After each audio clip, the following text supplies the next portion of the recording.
Nation. Yeah, I hear the intro. yeah. I don't hear it. I hear it. Yeah. Oh, that's weird. Yeah, yeah, Did I put the right. remote? It don't come on till 8:30. Is there a remote over there? Is the remote? Yeah, I Yeah. just want to make sure that when the Nick game comes on, I pop it on. All right, bet. Have it queued up, kind of thing. I don't. He, You gotta mute it. And we are back with another episode of the Dope Individuals Only podcast. I'm Erik, the host, and I'm up here with two dope individuals. Please introduce yourself. I don't care who goes first. I'll go first. All right. What's going on, everyone? I'm Edgar Marin. I am the president, director, and 8U coach for the Avengers Flag Football Program. Whoop, whoop. I have here with me my man, Carlos. Go ahead. I'm Carlos Lowe. I am the assistant director of the Avengers Flag Football Program, and I am the coach of the 7U team. So I got two age brackets in here. Yes, Yo, sir. I want to thank you both. I will reach all. Well, actually, let's do this. We're gonna reach all the way across anyway. I want to thank you guys both for being part of the show, being part of the community I'm building here at Dope Individuals Only podcast. First thing I want to touch on is in your questionnaire, you mentioned as far as the program, the family, and the kids. So the Avengers, as I said, you guys have been very welcoming to me, my son, my family as well. What is the organization? What is your morals as the organization? And why are you guys so welcoming to just people walking in from off the street, essentially? So I think one of the big things was when we started the Avengers, our goal was to be inclusive of everyone. Yes. You know, there's a lot of programs out there that do a lot of great things. One of the things I did recognize was there was a lot of kids out there who weren't getting chances that if you gave them a chance, they could be legit. They just needed to work within the game. They needed to be coached and guided by the right people. Right. You know, they needed to be able to build up. So when I started the Avengers, the whole goal of our program initially was to, hey, you want to be part of the Avengers, if you're willing to put in the work, the effort, be respectful to those around you, and learn, you can be part of us. I like that. You know, and that's kind of what I've built our foundation on as a program, which is why, one, we're open to anyone who's interested in being part of what we're doing. There's different levels of what you can do within our program.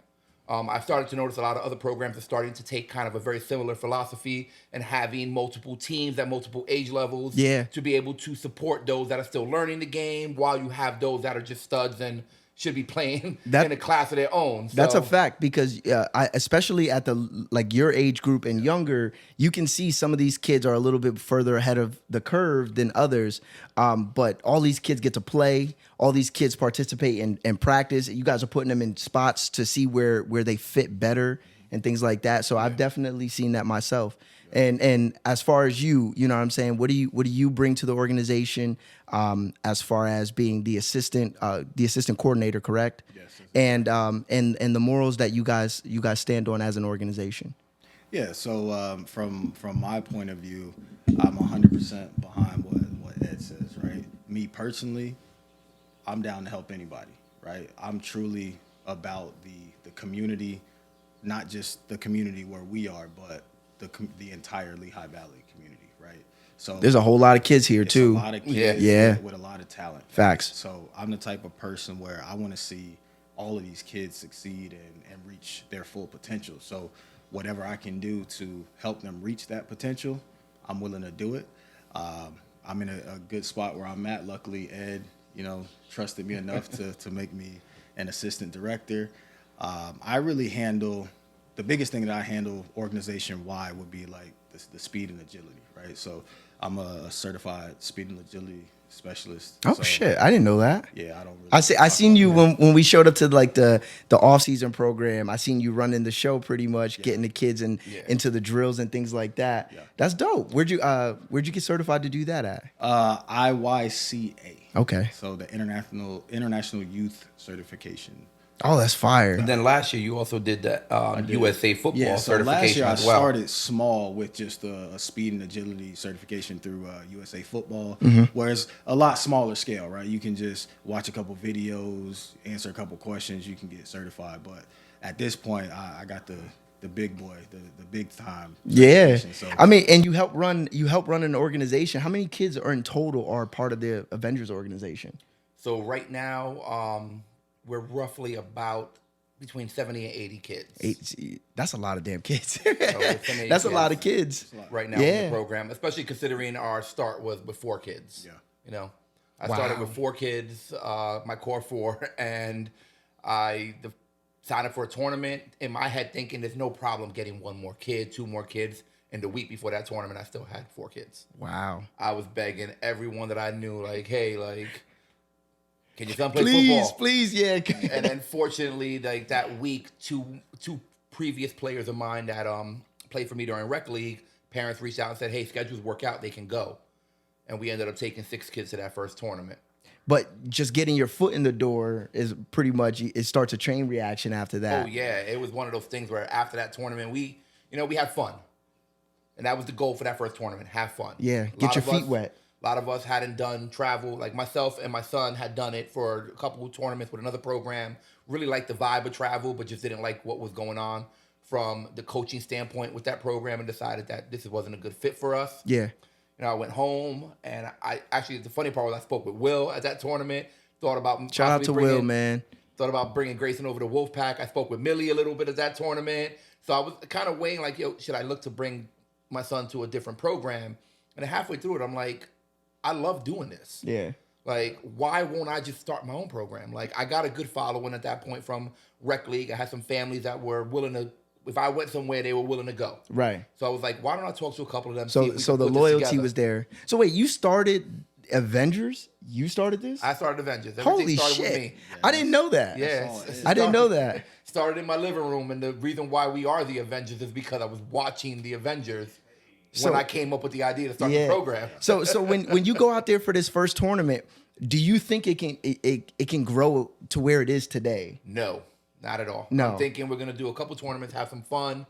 You know, maybe eventually Grayson will end up playing with a different program. I can maybe end up coaching somewhere else. But after that first tournament, I had a blast. And They're fun as hell. If you guys have never been out to one of these tournaments, I highly advise it. This is like the 4th time I said this, but I highly advise it for anybody these kids are ridiculously talented. Yeah.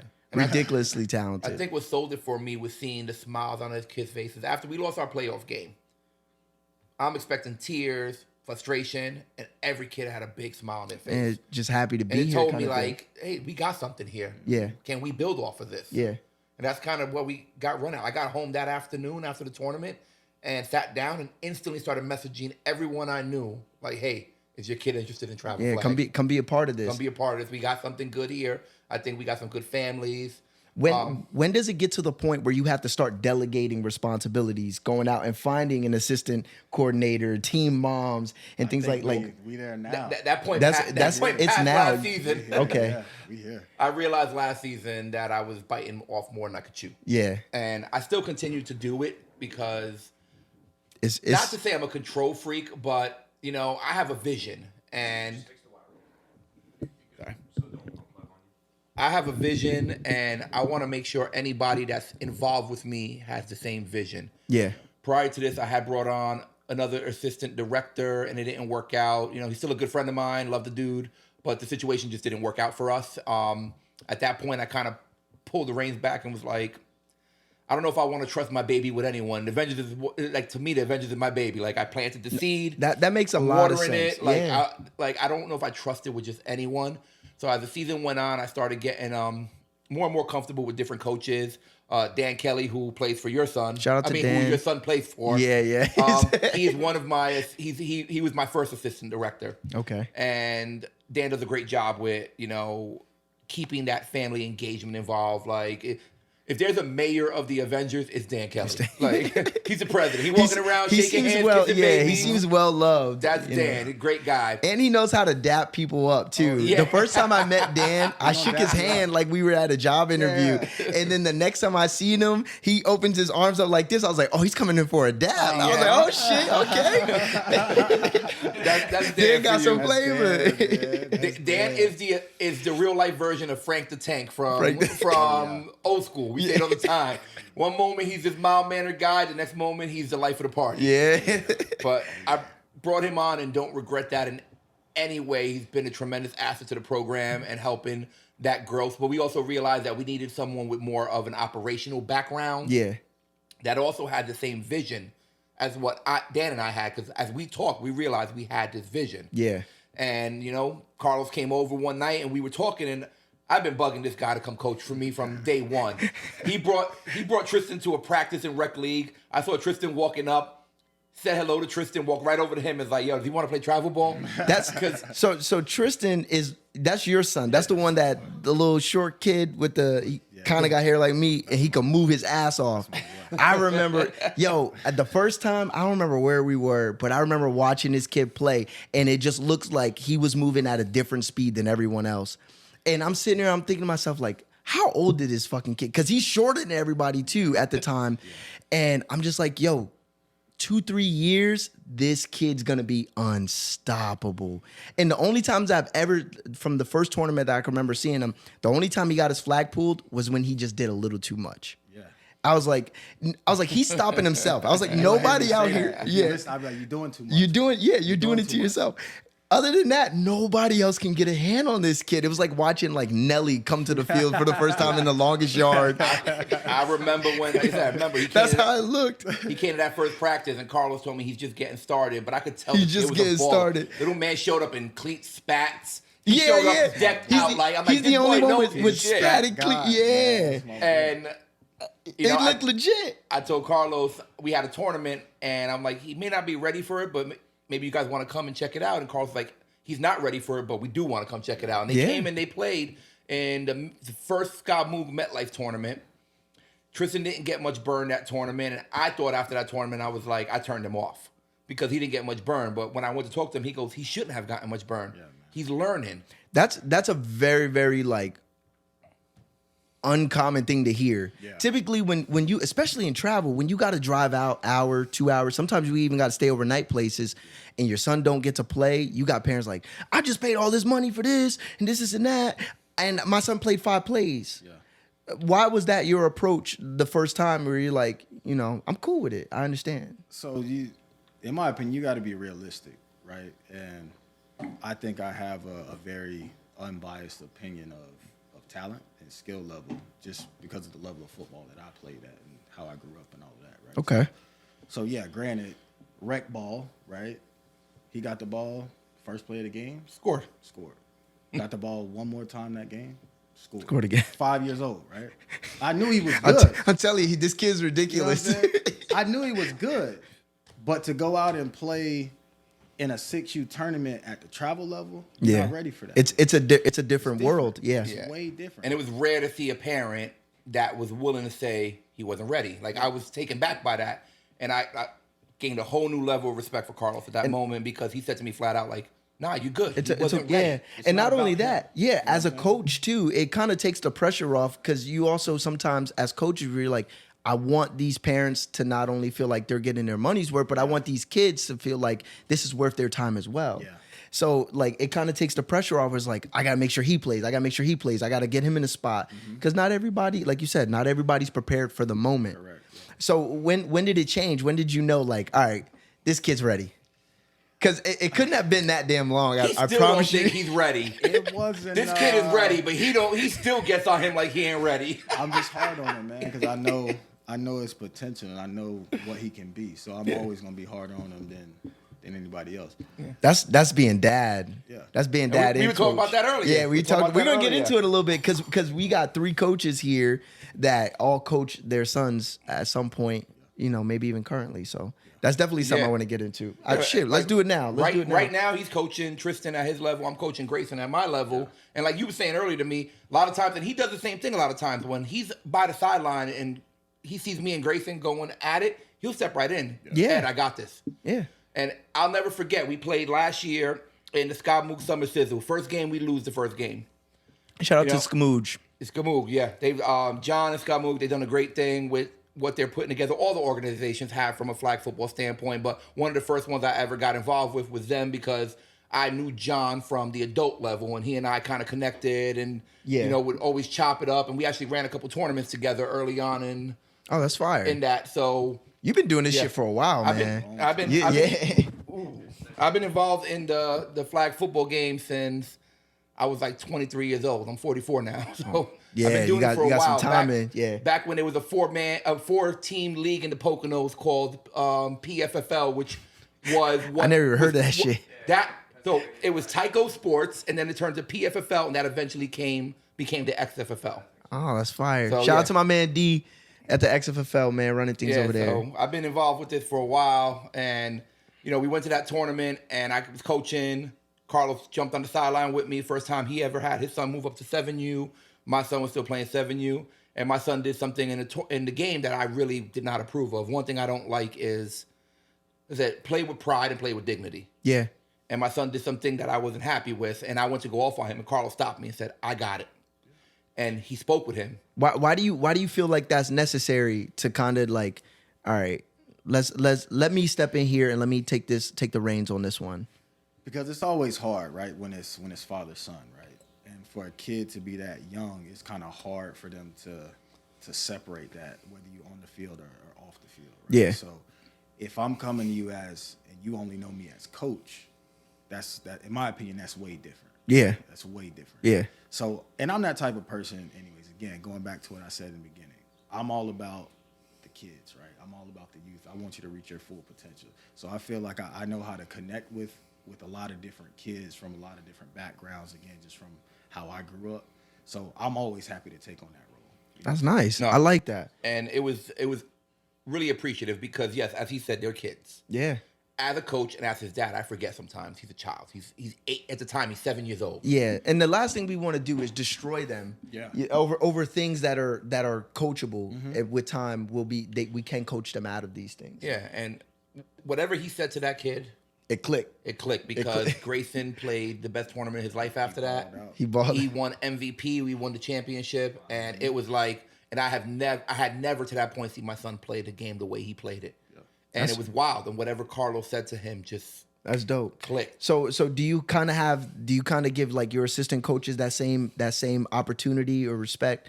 Because it is complicated to separate dad, and not only for just you, for them, like you said, like we might be getting on them all practice for fucking around, 100%. and then you get in the car and you put the dad hat on, and they're like, "Nah, fuck you." Right? You just yelled at me. You just yelled at me. Yeah, bro. you want to be nice. You want to go get ice cream. I don't and want to stuff, talk to you. I just want mom at this Yeah. point, So do you deal with this coaching your own son currently? And how do you handle that? Yeah, so you can ask anybody. You ask anybody, they'll probably tell you I'm too hard on my son. My wife says the same He's thing. too hard on his son. Again, it's because I know how hard he works. I see something in him, and I know his potential. Yeah. And I'm always going to push him to be the best that he can, right? So before somebody else can have a chance to point out something he's doing wrong, I already said it. Right. You know what I'm saying? Right. But yeah, I'm always open to people stepping in, and I invite it, right? Because I know at this point, coaching him over the last 2 years, I know I can be over the top, and I know I can be too much. Yeah. So I give people permission when I get like that. You take him, you go talk to him. I'm gonna go focus on something. That's good that you got the self-awareness to be like, all right, my time for this is up. I kind of had to do the same thing with him when he was over at Wolfpack, because I realized like my message, regardless of whether I was trying to just help him be better and notice where he can improve as a football player or just a boy growing up to be a man, it sometimes conflicts with it. And I was like, one day I walked in, I was like, yo, Will, he's your responsibility now. Yeah. I'll coach everybody else. I'll do whatever you need me to do, but Jayceon is going to be your responsibility, because the last thing I want is to be clashing with my son over a game at the end of the day. And it takes time to realize that. Like, I can be honest, in the beginning, I didn't really get that. Me either. You know what I'm saying? But then over time, I realized, I'm looking back, I'm like, we just lost this game in the last 2 minutes of the game, right? Tristan did something crazy, and I'm just letting him have it. But while I'm letting him have it, I'm not paying attention to what else is going on. So now I'm all messed up because I'm only focusing on him and trying to get his mind right when I got an offense to do. Yeah, you still got a whole team to worry about. Yeah.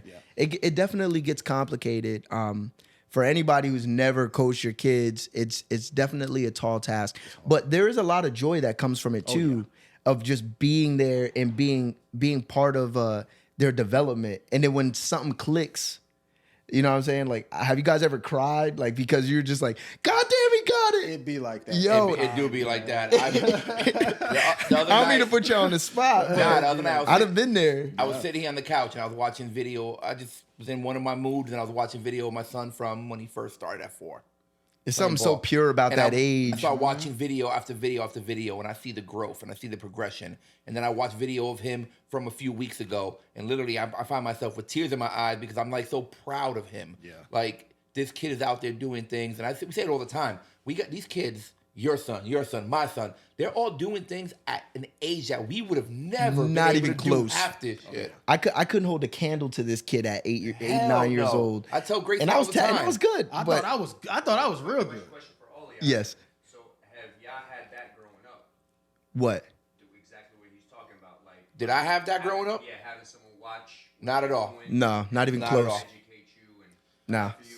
So yeah, I had that, but my dad wasn't football wasn't his number one sport. My dad was when he was younger, he was a baseball player, and my dad actually was a musician. So Nice. I don't know if y'all in the HBCUs, but my dad played in the Marching 100, the Rattlers. Oh, Florida that's A&M. fire. Yeah. So my That's my fire. dad is like that. Yeah. When it comes to music. Yeah. But when I was a little kid, yeah, he coached me for a year, but it was just like most youth. teams, Yeah, like, like, just a dad helping, He's you know what out I'm there saying? contributing, Yeah. Yeah. But he was definitely there.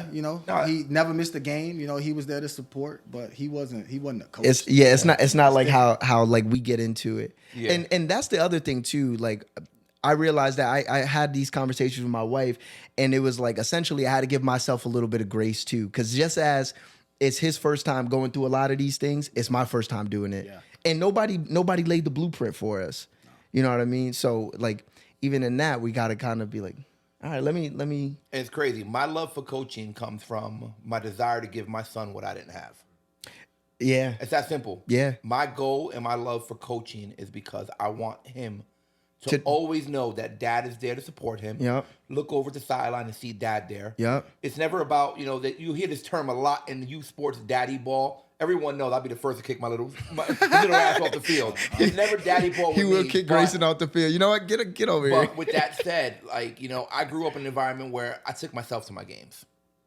I look in the I've stands had to do and that, ride my bike. I wouldn't see family in my stands, and I always said that I could have been bitter about it, but I'm grateful that those things happened to me because it taught me what I needed to do for my son. Right. It allowed me to be a better version for him, and how he repays me is by going out there and doing that in the future for his kids. Right. Or having a work ethic that he believes in and helps him be successful because he knows that, listen, dad was there making sure that I always stayed on the right path. That's definitely I can agree with that. That's been my whole philosophy. I had this mindset when I had JCM when we were 19 years old, my wife and I, and I was like, I don't know how to be a dad. I'm just gonna do all the shit my dad didn't do. It's so funny. just show up and just try to be there. You know what I mean? And whatever he needs, just. Grayson asked me one time because unfortunately I had two father figures that didn't do shit. So he'll ask me all the time. My man had the double whammy. Yeah, I got him with a double whammy. He'll ask me all the time, Dad, are you thankful for your fathers? And I'm like, yeah, I'm thankful. I'm thankful that they helped show me what not to do so that way I could be a better father to you. Sometimes- because I would have never known those things. Yeah, sometimes that is just as impactful as somebody showing you how it's supposed to be done. Yeah. Because you fuck up bad enough, you're like, this is not even close how this should be going. You Not know? at all. And, How old are you? 36. 36. You? I'm 44. 44. See, I had to think 28. about that. You said 36. Once I turned 27, I forgot. It just Every blurs. year. It just blurs. I You gotta said do the you had- math you to had figure him out at- how old I am. 19. Yeah. I had my oldest son at 22 and he's now 22. So wait, he's not. Grayson isn't your oldest? Grayson's my. So I have two. I have my Oh. oldest Adam, who's 22. Okay. And then Grayson, who's 9. I didn't know you had another child. Yeah. Is Tristan your only? Kind of. No, actually. So I got. I said kind of You like. have a whole nother He's child. like, So I I shot got- him out, but the other one. I'm bullshit. I got a baby boy, Amari. He gonna be good too. Okay. He gonna be He gonna be better than Tristan. Y'all watch. The little ones Watch. probably. I think it's not only because they got us, but they also have an older brother to model. Because my youngest son, he just turned 4 the other day. Happy birthday, Isaiah! And Isaiah can like catch. He can throw. I think he's faster than what Jason was at 3 years old. But a lot of it is from him. Yeah, that's what it is, showing man. up to the games, being part of it. Part of it, yeah. You know. My other son, he'll be 2 in July. Oh, it's coming quick. Every morning he wake up football. Football. He go grab the ball. He run up and down the hallway. Sit your ass down somewhere, bro. Right? But let me say this, because just in case people watch this, because I'm gonna get in trouble for that. What I was gonna say when I said kinda, I have an extended family. So me and my girl, I got 2 step kids too. I got a stepson, Julius. He 16. I got a lot of respect for that. And I got a stepdaughter, Zoe, who's 7. So that's why I was going. Yeah. I understood what you meant, and I commend you for that. It's not easy to take care of your own kids, especially if you have babies with somebody who's a little bit crazy. But to step up and take care of somebody else's and love them as your own. That's I give you that, man. I done had a lot of stepdaddies come in my life, and they was all shitheads. So you know what I'm saying. I give you all the applause for that, bro. Appreciate it. Hold on, I got a question. So, hold on. I want to get this right. Don't ask nothing crazy. Don't ask nothing crazy. He said he had to go to the phone for this. It is one of the crazy ones. Because we've been part of the scene for a while. We know how heated these things get. Yeah. I know after the last episode, you text me like, yo, I'm ready to rock and roll now, kind of thing like that. So how do you guys feel about like the behind the scenes drama, like amongst coaches, parents? Because we go hard for our kids. I'll be honest with you. Screaming. It's never the coaches. Yeah, It's never the coaches? It's never the coaches, because I got a lot of love for 95% of the We Different coaches. I chop it up with Gabe from I their didn't say AU We all Different, the time. No, I'm saying I'm just going. Yeah. I chop it up with Will from Wolfpack. You Facts. and I met because you were coaching with Wolfpack.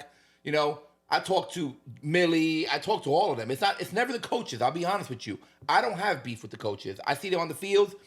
We all know on the gridiron, we gonna go at it. Yeah. We're all Within the lines. We're gonna go at it.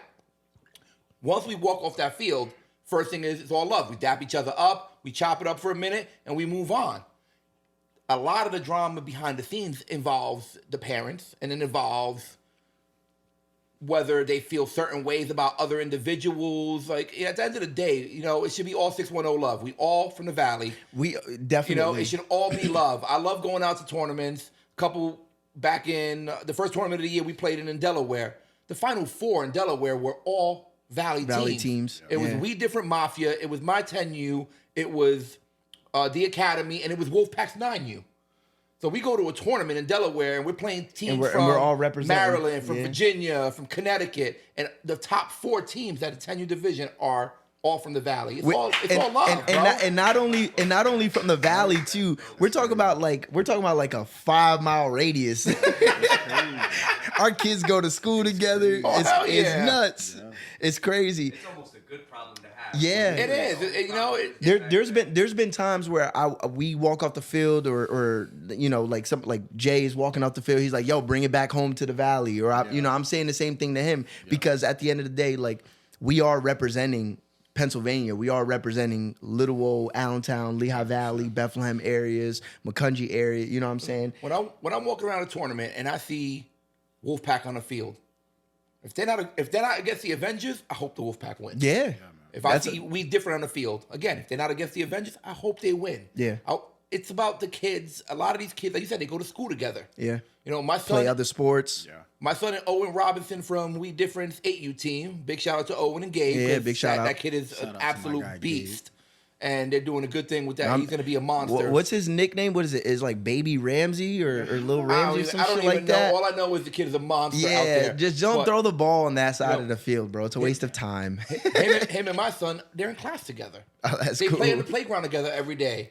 They walk home together. Like, and then on the weekends they get to play on the same each football other, team. And there've been times where we've gone to a tournament. They played up at 8U, had to play our group. They lost, and Grayson went home with a championship. He see Owen in school, all love. Yeah. Owen goes home with a championship, sees Grayson in school, first thing Grayson says is congrats to him. Right. That's how it should be. Right.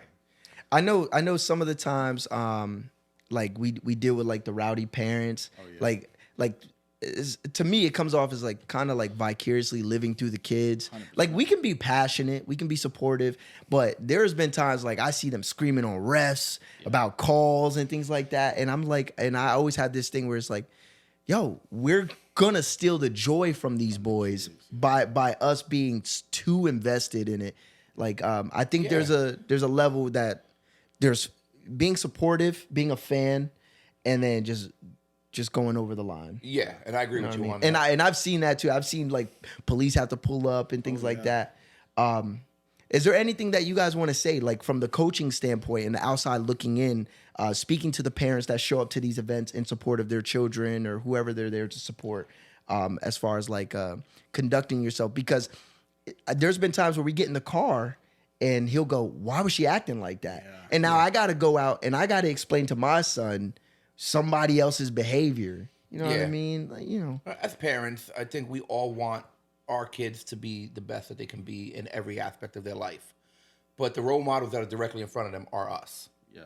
So meaning guys and coaches. Yeah. Coaches and parents, everybody. Okay. And all the adults in their life. So we should all be conducting ourselves in manners that we know that if our child acted that way, we'd be proud of them. Right. It's as simple as that. I like if that. If we can't do that, then we're doing something wrong. For sure. Do you guys think that you're walking in your purpose? Like if somebody was like, "Yo, what do you think you're here to do?" You know what I'm saying? Like is coaching that? Is coaching part of that? I definitely think so.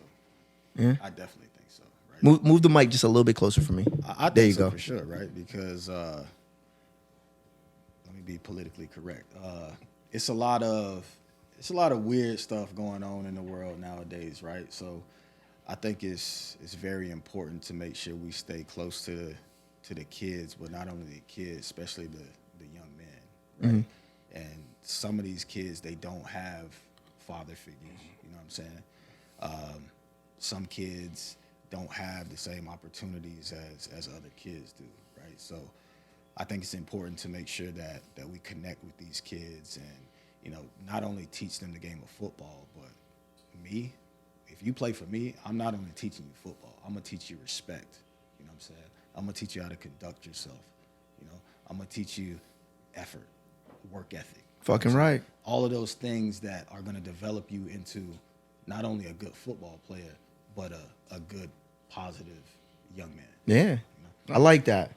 And to piggyback off what he's saying, like for me, until I got involved in what I was doing from coaching standpoint, I felt like I was kind of lost in who I wanted to be and where I wanted to be. Yeah. You know, I had some good runs in life. I had some poor runs in life, made some mistakes, but it wasn't until I really got invested in this coaching thing and really more, like I said, I started the Avengers for my son. I wanted him to have an outlet. Mm-hmm.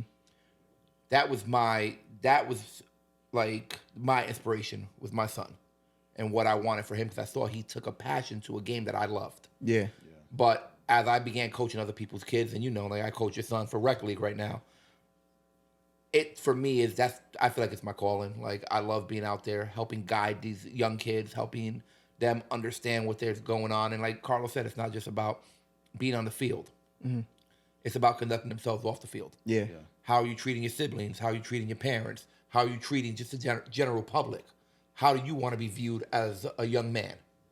I love all the things you guys are saying. This is something I talk to him about all the time, where it's like football's good, but what are we learning from the game of football? I know me personally, I learned a lot of my life lessons and a lot of my morals from the game of football. How to be a good teammate, how to take a loss. You know what I mean? Like losing, nobody likes losing. No one likes losing. Nobody likes getting embarrassed, none of that. But you learn all of these things, part of that. How to be, you know what I'm saying? Everybody took a loss today, but can you be somebody that's gonna help pick your brother up in that moment? So these are all the things I'm always telling them. I'm like, even if you're not on the field, you can be a good teammate. Yep. You know what I mean? You can learn to be a good brother. Walk up and down the field with your team. Don't just stand there until it's your time to go back in. Yep. You know, these are things that can be applied to everyday life going forward. 100%. You know what I mean? And you know, they're kids, so they live in their world and their bubble. but trying to get them to understand that, especially in this game of football, it's not about you. No. It's I not. tell the kids all the time. not. I said, if you're playing for yourself, you're playing the game for the wrong reasons. You're Yeah. playing for the man next to you. Yeah. It's never about the name on the back of your jersey. It's about the name on the front of your jersey. Yep. And I tell them that in the huddle all the time. Like, that man next to you is who you're playing for. Yep. Because at the end of the day, if you go out there and you're only thinking about you, your stats, what you contribute to the game, one, you're missing it. You're missing the whole point. But two, you're probably not gonna do that well anyway. No. If you're like, I'm not gonna go block. I'm not getting the ball in this play. I only got 2 carries this game. I'm not gonna play defense. The whole team suffers from that lack of effort 100%. and things of that nature. I love to hear that you guys say that, because we have, like you said, it's a weird time. We have an entire generation of kids where they need these things that we get to teach through the game of football, but that are necessary to live a fulfilling and happy life. Oh, yeah, definitely. Yeah. Right. Yeah. All these sports these kids do, they translate to real life. Yeah, for sure. And then the connections that they build along the way. Yeah. I got friends that I played Pee Wee football with 7, 8 years old, you know, to this day. And you know what I'm saying? And I have weekly conversations with these men. Our kids go to each other's birthday parties. So these are lifelong relationships that you can forge that you might not even be realizing. Yeah. How do you guys get them to understand the magnitude of of the opportunity they have? Because us growing up, we didn't have what they have. No. Yeah, it's crazy now, man. Yeah, these kids get to travel. These kids get to meet kids from other states that they might be running into in high school or college at some point. You know, how do you guys get them to understand that they have an unprecedented amount of potential right in front of them? That's hard, man. That's real hard to do, but you kind of just got to tell your story, right? You tell your story and then point out what their story is, and so they can see the difference, right? Yeah. Like you said, my kid is 7 years old. We can go anywhere on the East Coast. We show up to a tournament, they know who he is. Napkin. They know who he is. He's 7 years old. I'm like, bro, this is crazy, bro. You're like, yo, these guys don't even live in the same state as I'm like, us. bro, we are in Massachusetts. How does he No, know? it's who he is, wild. bro? It is Like, so it's wild how crazy, that plays bro. out, and it's so true. And you know, it's the little things. Like, so I try to remind my son a lot is, you know, growing up in life, I went on 2 vacations. My grandfather was was the reason why I went on 2 vacations growing up as a child. Shout out to with the my grandfathers family out there. Yeah, my grandfather, that was my hero. All right, mine too. Mine But too. With that said, my son went on more vacations in a 2-week period than I went on as a child. And I try to remind him these things. And a lot of it stems around what he's doing. Yeah. We're going to Ocean City, Maryland for a tournament. Down in Florida. 8 years old in Vegas, walking around Vegas Strip with all his friends. Yeah. Like, that shit is wild.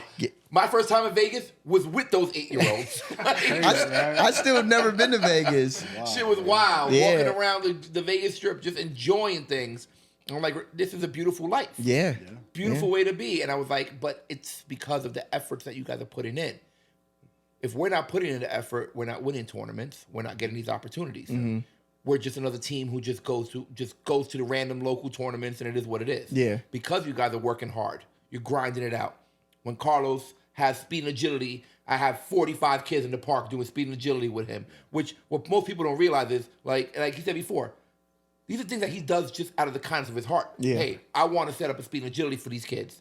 You Because know? I don't mean to put you guys on the spot. You guys don't get paid for it. No, we No. don't. Not at all.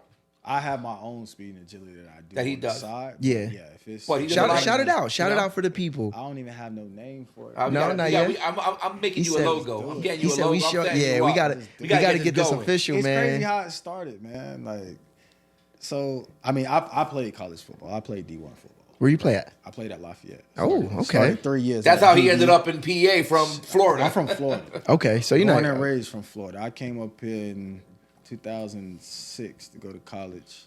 Started 3 years at DB, and then I moved here after that. Then Tristan came along. As he said, when I first started, I did not want to coach. He wanted nothing to do with it. Didn't want to do it. Literally, I Why was not? begging this dude because he's out there guiding. He's giving the kids guidance. He's not even a coach.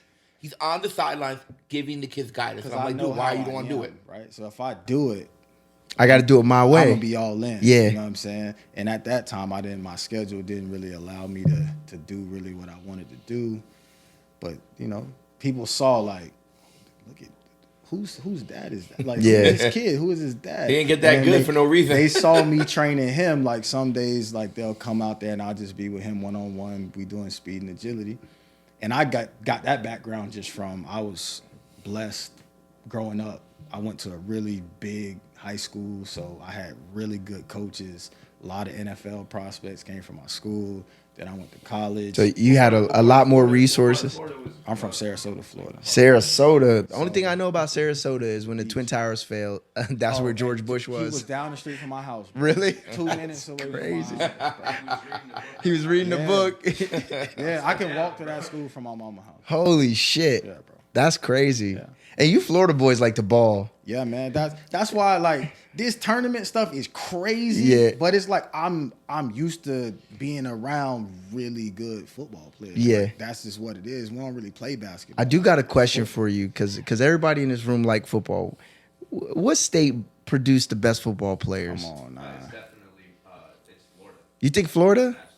I'm gonna go Florida. And Texas would be I number got 2, I respect think. for Texas. I got respect for Cali. We respect. I ain't guess hear you say- not one person say Pennsylvania. I would say PA and Ohio too, just from being up I here. say PA is more of a hotbed for QBs. we got the most Hall of Famers in the NFL. It's a different style of football. It you won't is. really understand until you come up here. It's definitely not as swaggy as down south. It's like it's hard nosed. man. It's hard nosed shit. It's And different. Florida just produces a lot of skill players. Yeah, that's Yeah. what it is. I mean, they get to fucking run around all year what it long. is. Yeah. All year long, Oh, it's bro. not fair. Come on, you hear all those stories about how they get their starts in the sugarcane fields chasing rabbits. Bro, That yeah. shit's wild. Bro, that's really wild. a thing, bro. Like we That's be a chasing real thing. rabbits, Yeah. bro. Like, It wasn't there a cornerback? Who That's was it? really He played for the Janoris Giants. Jenkins. They call him Janoris Jack Jenkins. Rabbit. Jack Rabbit. Yeah. bro, like it's really a thing. We be chasing Yeah. rabbits. Do y'all really? Nah, I learned of that when I was probably like 17 or 18 reading Sports Illustrated. And I saw That's an what people article do about for Florida agility? football players and why they were so fast. Yeah, man. And it was because they go out to the sugarcane fields, and then when they burn the sugar canes down, all the rabbits disperse and they chase them. Holy and whoever shit. brought back the most You was rabbits, doing you was doing that? I mean, when I chase rabbits, it'll be like, oh, I'm in the family room. I look out the window, it's a rabbit. I'm going to Go get this outside, out. I'm gonna try to catch He the said, I ain't in rabbit. no sugarcane You know what I'm fields. saying? I ain't in no sugarcane field, but I'm trying to chase the rabbit though. You know what I'm saying? Yeah. But it's just different for us, man. Like when I came up here, I didn't realize like y'all don't have spring football. Nah. Like Nah. Like, growing up, it's now coming around, but we're so late to the party. Yeah, like, but you guys we get play football year round Year because it's round. warm. Year round. For here, like when I was a kid, there wasn't, even when I was in high school, there wasn't a lot of indoor facilities how we No. got now, where you can get in there on a turf field and practice during the winter months. Like you were off until March came around. Oh, yeah, definitely. That's You what were I'm you saying. were out of commission, That and ain't then gonna fly. also it used to snow here a lot more. It's it don't snow as much here. Hell no, anymore, don't snow but- at all anymore. Yeah, but we got a couple snow days this year. First time in like 4 years we got a Yeah, snow I know, day. right? It just snows a lot one day. Yeah, one Yeah. day, and then it'll melt away the Nah. next day. nah, we just got heat. Man. You Different got type of heat. you got what? Yeah, You got it's two sticky. days in the summer. It's 102 degrees, and you got to practice twice. Oh man, Come on, bro. Like, I'm sore, I'm crazy, cramping, bro. And then you got to come back. It's like, nah, man, it's too. But I think there's something dope about it because imagine what you would have been doing in that spare time. Yeah, You could have been doing anything. yeah. Anything. Yeah, So the fact that you had somewhere to go, bro, that's dope right there. Are you a Giants fan too? No, I don't like the Giants. Trash, right? To be honest, I'm a big college football fan. Yeah?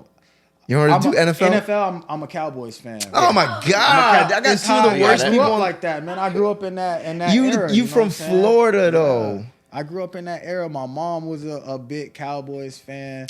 Emmett Smith played for the Gators. You got the Dolphins Shout out down to the there. Gators. That's my squad. You hurting my heart. I could fuck with the Gators. my A lot of squad. rich history I'm a- there. That's my squad. Like you said, I'm big into college football as well. So, Yeah. but I'm what a Notre what Dame teams do fan. y'all follow? Notre Dame, I'm Notre Dame. Florida Gators. Florida Gators. I'd rather I watch like college Texas football Longhorns. than I've been a fan since Vince. Longhorns. Yeah.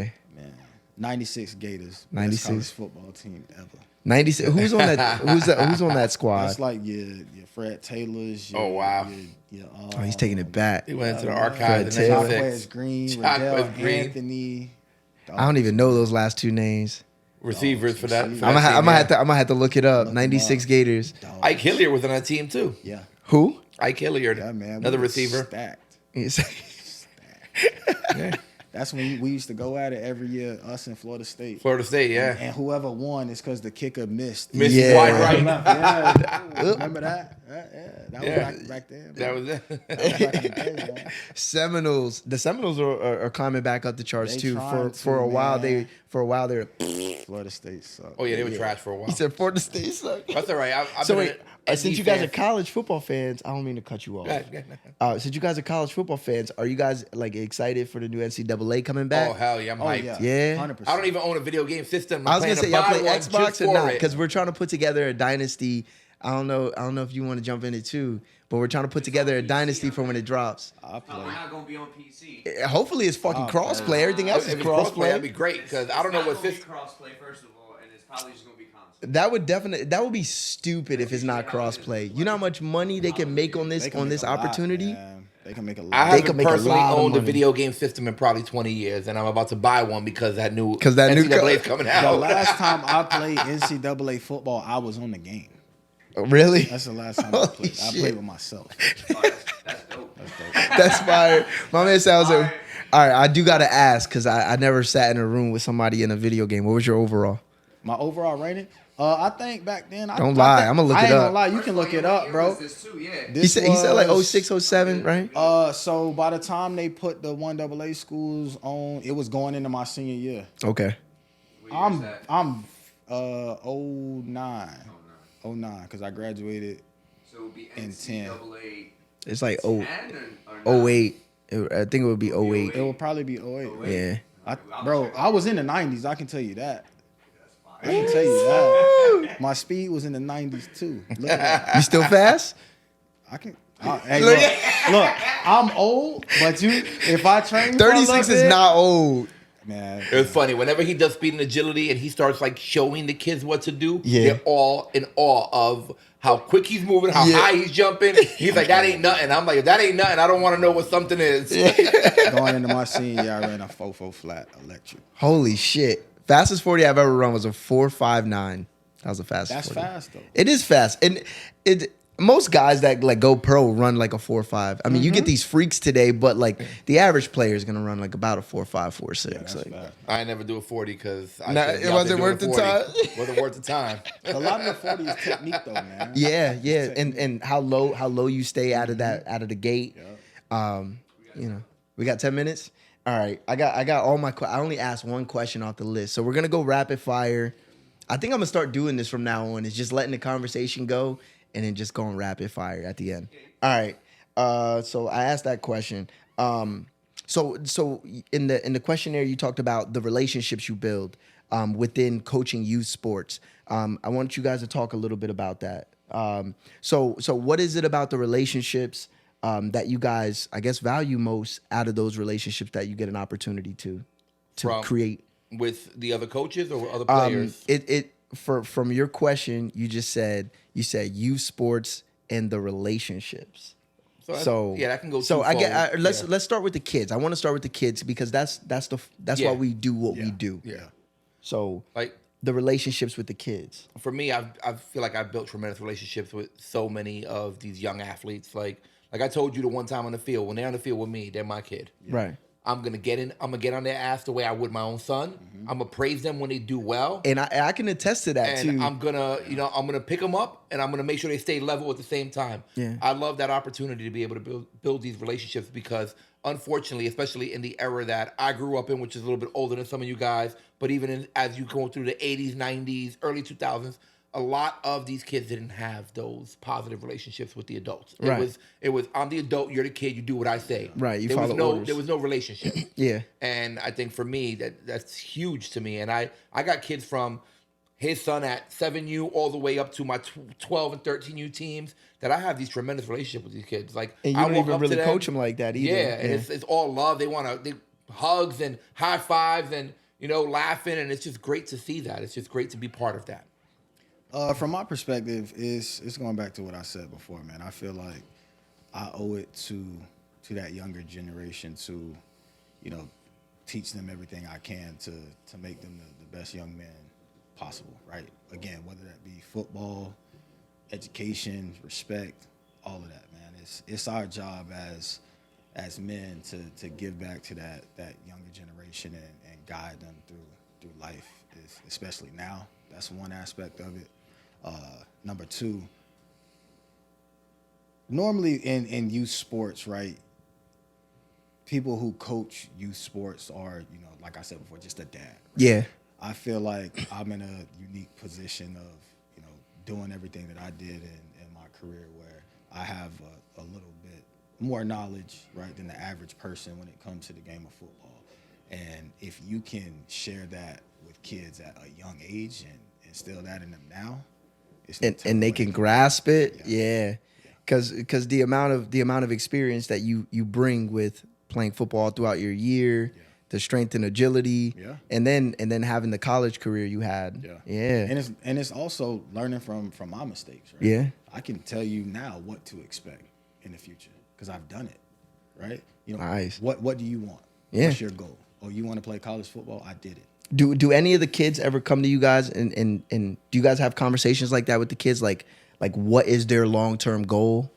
You guys ever have those conversations with some of the players? Some of them. I mean, some of them know what they want now. And that's different, right? Because they're so young, man. Yeah. You got some of them who just want to have fun, right? You got other ones who their goal is to go to the NFL. Their goal is to go play college football. Or right now, they might only be thinking about high school football. Mm-hmm. So it's different levels within the group of kids, and you can connect with each one of them and try to help them get there. How do you respond to that? Like somebody looking so far into the future, are you like, yo, look, if this is what you really want, this is what it's gonna take, or is it kind of like it's a balance though? So, okay, right? Because at the end of the day, if you want to get there, I can definitely help you get there. But you also 7 years old. Yeah, you know what I'm saying? So you shouldn't. Yeah. Can you think about that? Yeah, that's good, but be a kid. Man. Yeah, be a kid. No, definitely. And let's revisit some of these conversations in another year in a couple years. Yeah. You also wrote about something. I asked you what is something that you want to talk about, and you talked about the loyalty, and you wrote loyalty. So I'm gonna assume that you meant like within what the Avengers are building, because you guys, I'm new aboard. We're new aboard, but it seems like you guys have a very tight knit group.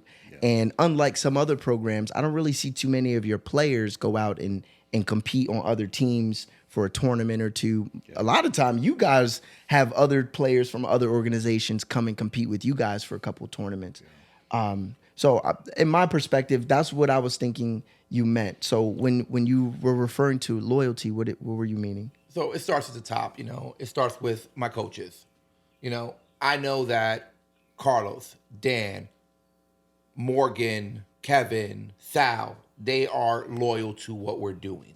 Okay. Even you got Brent and Brian, two of my newer coaches, very loyal to what we're doing. They almost bleed Avengers. Like, they are proud to be part of what we're doing. They understand the mission. They are willing to, stand on business over what we're doing. And that's where the loyalty begins for me. For me, it starts at the top, the guys that are helping guide the youth. Yeah. Because those are the guys that I need to trust and believe in to make sure these kids are growing and getting these opportunities. And then from there, it goes second with the families. I've had a lot of families within our program. In the almost 3 years we've been running the Avengers, we've had maybe 3 families that started with us leave us. That's a great turnover rate. That's a great turnover rate. And a lot of our kids are very good football players, and a lot of other programs have reached out to them and spoken to them and said, hey, you should come over here. And they showed me that they're about what we want to do. Yeah. And with those 3 families, one of them recently came back to us. How does that make you feel as the coordinators of this all, and people declining? I'm pretty sure there are probably organizations that are just as accomplished, maybe even more, but they choose to stay here. How does that make you feel, about the culture that you're creating and building and nurturing? It's a great feeling. It tells me we're doing things right. And again, not to say other programs aren't doing things right, because I don't know what's going on behind closed doors at other places. but it lets me know that how we're conducting ourselves, how we're carrying ourselves as an organization, how my coaches are carrying themselves, how the children are acting and behaving at the tournaments, the parents are acting and behaving. We're doing things right. Yeah. And that's all I care about. You know, mistakes are going to happen in the course of anything. And like I tell all the athletes that I work with, you're going to make mistakes. But you have two choices. Do you learn from that mistake or do you keep making it? Because if you keep making it, it's not a mistake anymore. It's a habit. Yeah. And once you start creating these bad habits and allowing them to take over, that's when things start to go sideways. Yeah. So it's a great feeling to know that a lot of these families believe enough in what we're doing, what Coach Carlos is doing, and believe in how we're guiding this program that they're willing to go through the tough times. Because like every program, we win some, we lose some. Yeah. But you know, in those tough times, it's really shown me that our families are really about what we're doing, because a lot of times when we're going through a 2, 3, 4 tournament streak where we're not doing well, those really elite players are getting courted by everyone under the sun. And those families are still coming back to us. That's dope. That's real dope. What's your definition of success as a coach? I'll let Carlos go first. That's a good one. Success as a coach. That's a real good question. You can pass it off and then come back. For me, success as a coach has multiple different levels. One is, first and foremost, the kids. Yeah. Do I have the same kids coming back to me every tournament? 100%. Do I have the same group coming back to me every year? That's success. If you, retaining your players, retaining the people that you've been building with. Yeah. Because like I said, during the course of a year, we might go 3 tournaments in a row without winning a tournament. Yeah. It's part of the game. Yeah. But when I start getting ready for the new season and I start throwing out registration and I see the same names on the list that were with me last year, it tells me that they truly believe in what we're doing. Yeah. And when I see some newer names that are already been part of the flag football circuit, and I know a lot of these players, including your son, you guys could have gone anywhere you wanted. Yeah. But you guys say, you know what, we like what you're doing and we want to ride back with you guys. That's the success that I see. Okay. It's nice to win rings. Like everybody out there, we love those little rings, taking pictures and putting our hands out. We're going to make sure we get a picture of them too. But at the end of the day, like, that should never trump the growth of the athlete and the bond that the coaches, athletes, and parents build. Yeah, I can tell you, success as a coach for me literally don't have nothing to do with how many games we win. It don't have nothing to do with how many rings we win. When I go out and I start in January and then I look in March and I see this kid, I'm watching film and I see this kid is 4 times better than he was 3 months ago. That's success as a coach. That's a fact. You know what I'm saying? That's a fact. Going out there knowing, I mean, let's be honest. We can play against other teams that you can look at the team and you know that team has better athletes. Yeah. We probably going to win, right? We probably going to win. That's success as a coach, because if you can take kids that aren't naturally as athletic as some other kids and you put them in a position where they can go out and compete, win, if not win, you losing by 1 point, you're doing your job as yeah. Because it's only a matter of, all right, what didn't we do right? Yeah. 1 or 2 things. Because we can work on iron out the kinks. Yep. You know? So. Yep. I like it. And he was like, "That's a tough one." That was a hard question. What do you want these kids to ultimately take away? If they just had to take away one thing, what do you ultimately want them to take away from your teachings? For me, one thing. Just one. One. If you like what's of the utmost importance? Because we talked about a lot of things that are all very, very important to raising good men and good football players. But there's one thing. For me, it's always like, I always preach my son integrity. Yeah. I want you to behave and act and treat people how you would treat them if I'm standing right next to you. Yes. I don't want you to be different when I'm out of the room. And people will notice the change in you if you're lacking in your integrity. Yeah. So integrity for me is always something that I can always fall back morally on, where I'm like, yo, this is what I'm talking about. This is where you lacked in that. Yeah. And this is what I want to see differently going forward. So what's that one thing? I think for me, and it's been kind of my rally cry this year for our program, and I've told it to my coaches and the kids that work with me know this. It's control the controllables. Control what you can control. Yeah. I like Too many that. times these kids go out there and get mad about something that's not in their control. Referee calls, people dropping an easy And touchdown. I remind them all the time, you have control of a few things. One is your effort. Yeah. One is your motivation. And the last is your dedication. How dedicated, motivated, and how much effort are you willing to put in to be the best you can be at what you're doing? That's like what that. you have control over. You don't have control over the ref throwing a flag on that. You don't have control over me calling the wrong play and you now threw a pick because I told you to go on out. You know, you don't have control over those things. But what do you have control? And I've really been pushing that whole narrative to all the kids. I even put it on the back of our coaches' jackets. Control the controllables. I like that. Carlos? I got two. Go ahead. I'm glad you narrowed it down. I got two. If I had to pick one, I say the biggest thing for me is work ethic, man. You gotta work for everything you want. I don't care what it is. You know what I mean? Like, you gotta work for it. Yeah. Nothing's gonna be given to you in this world. And if it is, it probably ain't worth it. Yeah. You know what I'm saying? So just work hard. That's my message. I tell my son the same thing. I'm like, yo, ain't shit in this world free. nothing I'm like, even if you got it for free, somebody paid for Exactly. it. Right? Somebody paid for it. 100% work ethic. Right? How about the second? What's the second one? Control your emotions. Control. So Yeah. that's a follow. It's piggybacking. Yeah. A lot of control in this. It's so applicable though, because you're gonna have to learn that you're gonna have to use that at every stage of your life. Yeah. You're gonna deal with students that you got to go to school with, teachers, bosses, women, friends, and at every juncture of your life, you got to be like, let me stay within myself. Let me not pull myself out of character.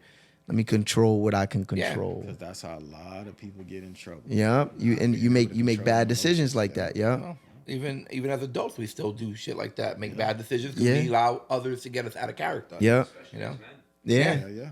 very prideful. You know, most men, especially athletes, they're very prideful. Yeah. And you know, many times on the sideline, I've had my coaches, Carl's one of them at times, telling me to calm down. Like, don't let them make you look like someone you're not. Yeah. Yeah. Because remember, these little eyes are on us all the time. Facts. So when they see Coach Edgar over there arguing and getting stupid with another coach, they think it's okay to act that To way. mouth off with Yeah. I did want to touch on this from the first question I asked you, and it was when you were talking about the kids when they're on the field, and you were talking about like, I want my kids to be respectful and all these things, and I was like, I can attest to that. So I do want to tell this story before we close up shop here. So a couple weeks ago, my son, this is his coach. So they were out there competing, and they had played against a team they had beat 14-0 or 13-0 2 14-0, weeks yeah. before, but their quarterback wasn't there. So on this day, 2 weeks later, their quarterback's there. So it's a different ball game now.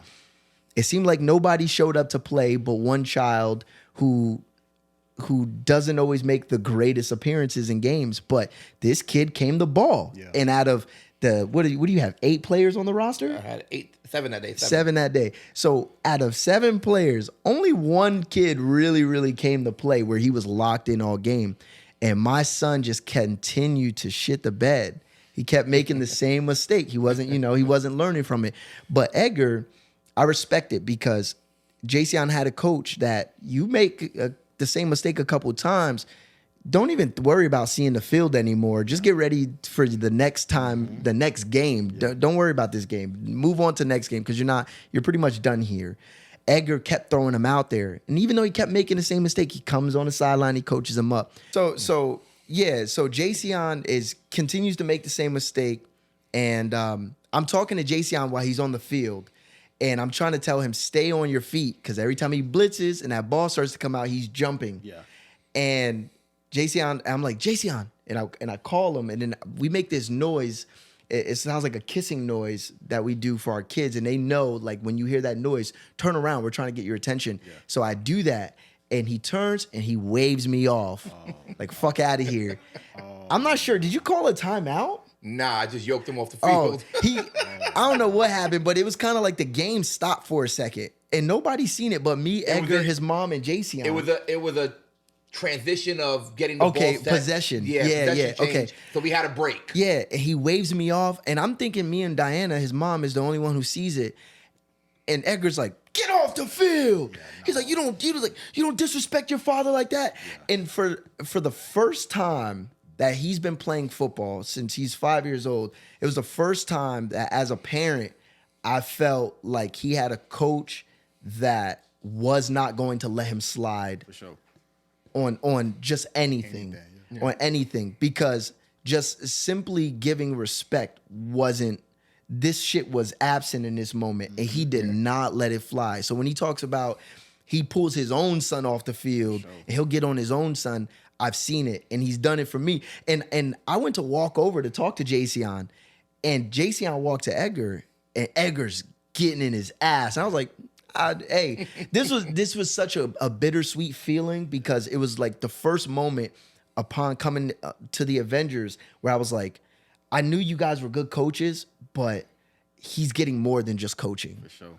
He's getting more than just coaching. I can attest to that. It's bigger than football. It's bigger than football. Definitely bigger than that. And after the game, I called him over to me. Yeah. And I talked with him, and I let him know. I said, "Listen, I'm going to praise you when you do well, and when you do something that I don't think is right, I'm going to let you know.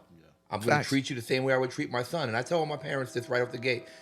If you're not okay with the way I'm coaching, then I'm not the right coach for you, because I'm going to help teach your child to be the best version of themselves, good and bad. Right. And it's not only about the football field. Yo, thank you guys for today, man. Thank you guys for today. This is an incredible episode. I want to give you guys the opportunity to do any shout outs, any links you guys want to let them know about, anywhere they can get in contact with you, things like that. Yeah. So, one, I would like to give a shout out to all of our sponsors. We've been fortunate enough to have some great sponsors this year, starting off from Mercedes-Benz of Lehigh Valley, stepping up and being a gold-level sponsor for us. That's a big one. Biagio's Pizza. For sure. Shout out. Internet.com and Justin Corser and his wife, Erin, stepping up and being sponsors for us as well. Soldier Fit Trexlertown. They've allowed us to use their facility a number of times and then decided to jump on and be a sponsor for us. That's dope. Pavit Bali Realty from Iron Valley Realty, good friend of mine, past 2 seasons, has been willing to support our program. Doesn't have a kid playing in our program, but supports our program every year, and helps us out by just donating and making sure that we have the basic simple things.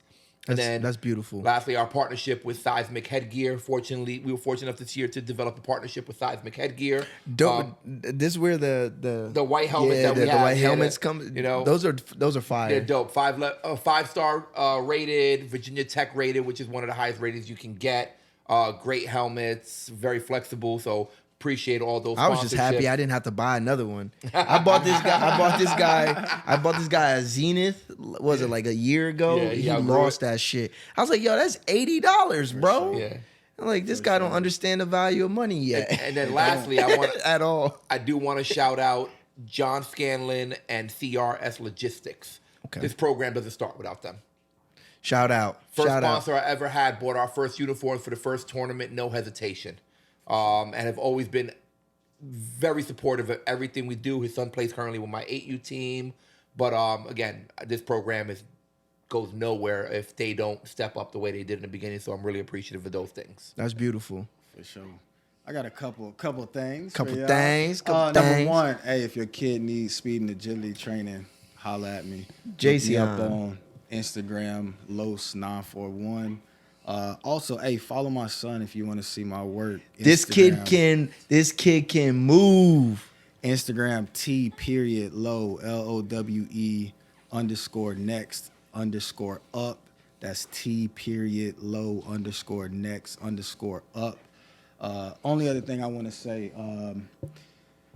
this week we lost somebody who was very important to me growing up.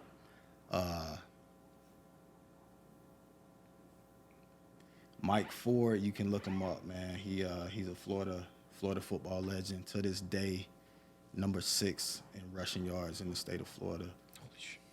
Good friend of mine.